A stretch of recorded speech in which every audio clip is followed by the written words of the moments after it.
नमस्कार। इस अंक में आप सभी का बहुत बहुत स्वागत है। सुप्रीम कोर्ट के 1 सितंबर 2025 के निर्णय से प्रभावित हुए देश के लाखों शिक्षकों द्वारा लगातार प्रयास किया जा रहा है कि उन्हें इस अव्यावहारिक निर्णय से किसी भी माध्यम से जल्द राहत मिले, चाहे वो सरकार की ओर से मिले या न्यायालय की ओर से। न्यायिक संघर्ष की जहां तक हम बात करते हैं तो इसके लिए कई हाई कोर्ट्स में रिट याचिका लगाए गए हैं, जिसमें आरटीई एक्ट की धारा 23(2) और उसके दोनों प्रोवाइजो को चुनौती दिया गया है। अभी किसी भी केस में सरकार की ओर से कोई जवाब नहीं आया है। इसी बीच मुंबई हाई कोर्ट के कोल्हापुर बेंच ने शिक्षकों के पक्ष में एक अच्छा फैसला सुनाया है, जिसका भी लाभ प्रत्यक्ष और अप्रत्यक्ष रूप से देश के उन सभी शिक्षकों पर पड़ने वाला है जिनकी नियुक्ति सितंबर 2001 से पहले हुई है। इसे आप एक छोटी सी राहत के रूप में अवश्य देख सकते हैं। इसके अलावा जम्मू एंड कश्मीर शिक्षक संघ के लीगल टीम द्वारा सुप्रीम कोर्ट में क्यूरेटिव पिटीशन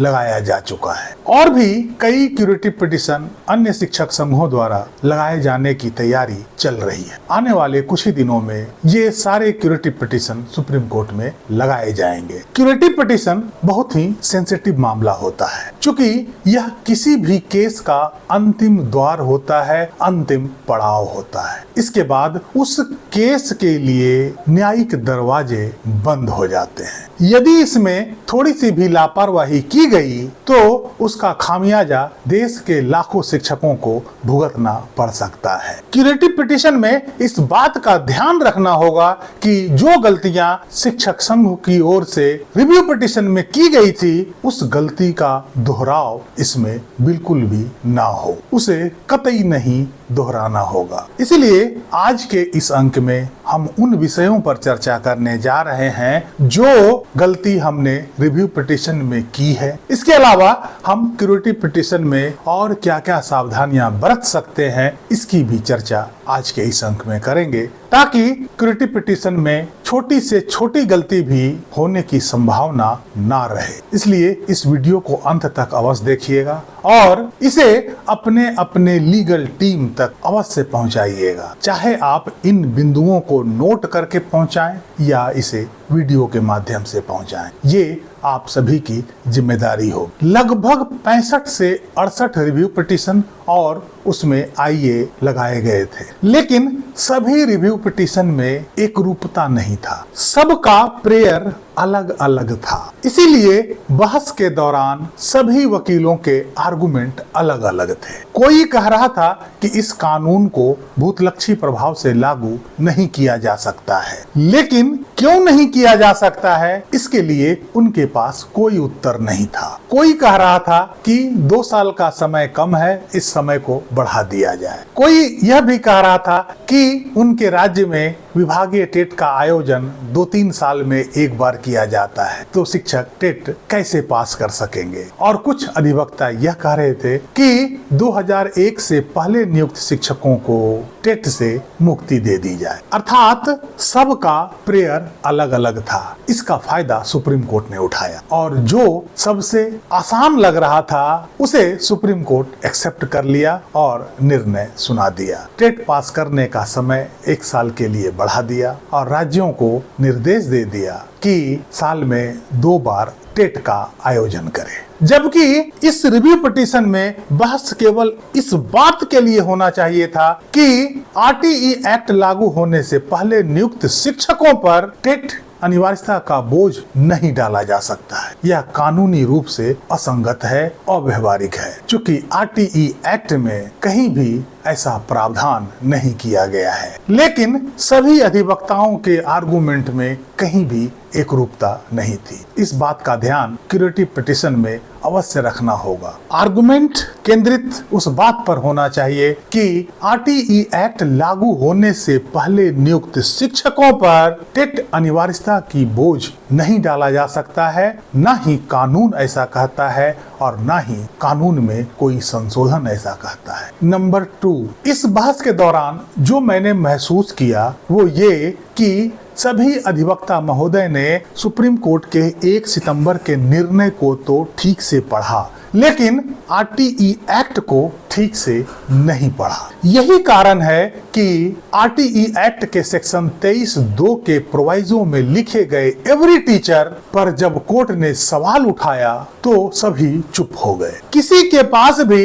इसका उत्तर नहीं था। किसी ने इस बात को उजागर नहीं किया कि एवरी टीचर शब्द उस सेक्शन के प्रोवाइजो में लिखा गया है जिसका अर्थ केवल उस सेक्शन के संदर्भ में ही निकाला जा सकता है, न कि स्वतंत्र रूप से सभी शिक्षकों के लिए। प्रोवाइजो का अर्थ ही होता है परंतु या बशर्ते, अर्थात यह किसी खास सेक्शन या सब सेक्शन का एक शर्त के रूप में होता है और वह शर्त केवल उसी सेक्शन या सब सेक्शन पर लागू होता है। उस कानून के किसी और सेक्शन के साथ इसे नहीं जोड़ा जा सकता है। यदि रिव्यू पिटीशन में इसे स्पष्ट कर दिया जाता तो शायद निर्णय और बेहतर आने की संभावना हो सकती थी। चूंकि क्यूरेटिव पिटीशन की भी चैम्बर हियरिंग ही होती है, इसीलिए पिटीशन में इसे ठीक प्रकार से एक्सप्लेन करना आवश्यक होगा ताकि न्यायाधीश महोदय को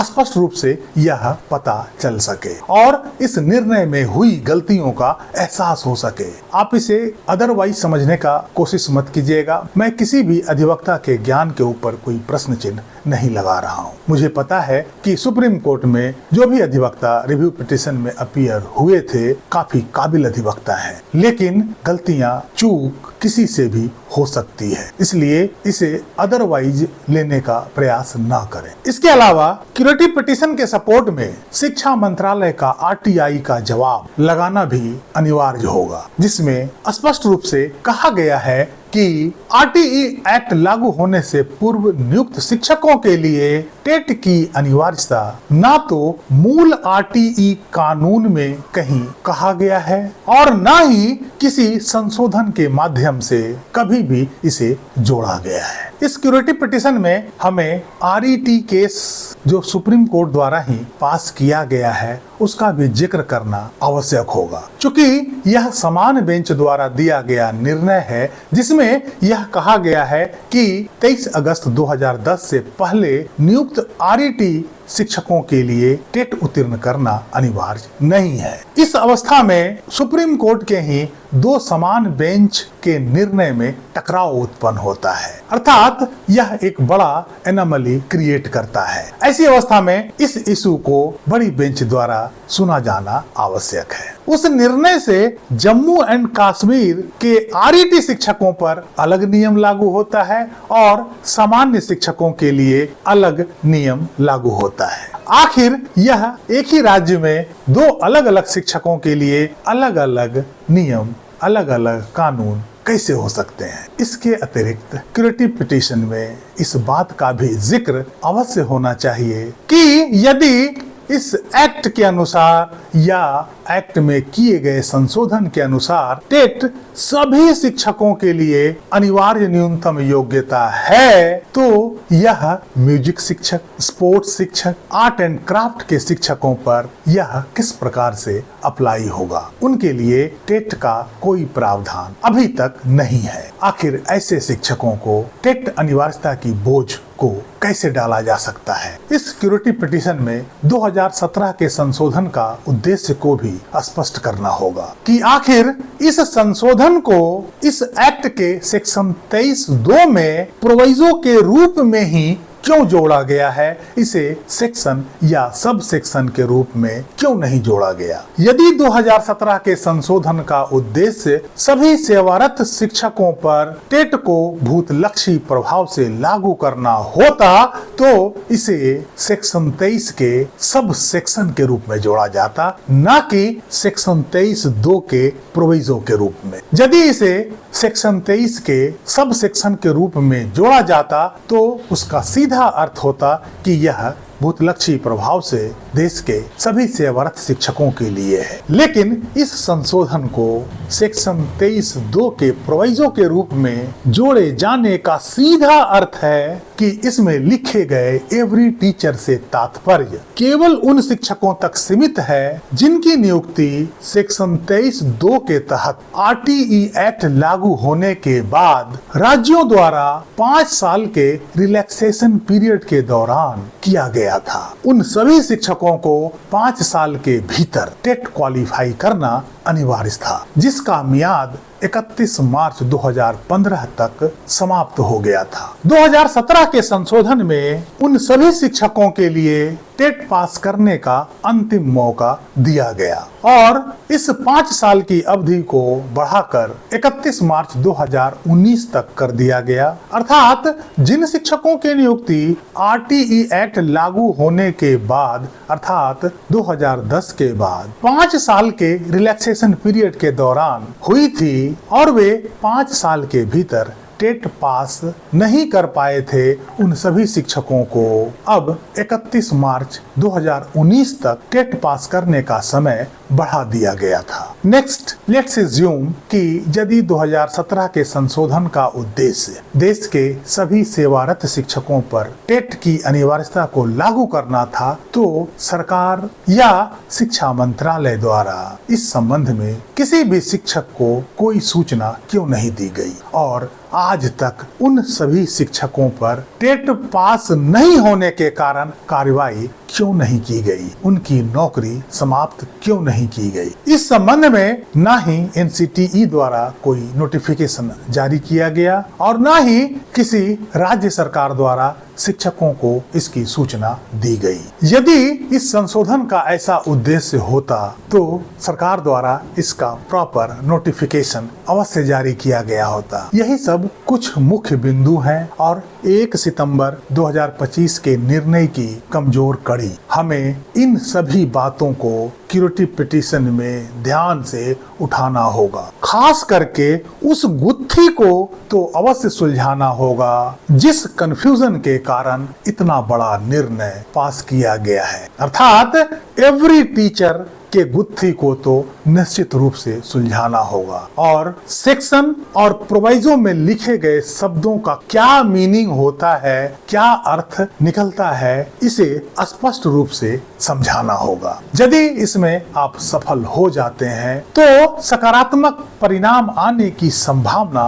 बहुत ज्यादा होगी। अंत में मैं फिर कहना चाहता हूँ कि मेरा उद्देश्य किसी भी व्यक्ति को, किसी भी अधिवक्ता को, किसी भी प्रकार से उनके अहमियत को कम करना नहीं है। मैं सभी अधिवक्ताओं का दिल से सम्मान करता हूँ। मेरी कोशिश केवल यही है कि रिव्यू पिटीशन में कुछ चूक रह गई थी, उसे सिक्योरिटी पिटीशन में दोहराना नहीं जाना चाहिए। बाकी मैं किसी भी अधिवक्ता के ज्ञान पर कोई प्रश्न चिन्ह, किसी प्रकार का संशय व्यक्त नहीं करता हूँ। ऐसा मेरा कोई उद्देश्य नहीं है। मैं केवल यही चाहता हूँ कि इस स्टेप में किसी भी प्रकार का कोई गलती ना हो, ताकि जो शिक्षक पिछले 1 साल से मानसिक प्रताड़ना से गुजर रहे हैं उन्हें यथाशीघ्र लाभ मिल सके, इस समस्या से मुक्ति मिल सके। इसी कामना के साथ यहीं विराम लेता हूँ। कैसी लगी जानकारी कमेंट करके जरूर बताइएगा। वीडियो को लाइक कीजिएगा, चैनल को सब्सक्राइब कीजिएगा। मिलते हैं अगले अंक में, तब तक के लिए जय हिंद, वंदे मातरम।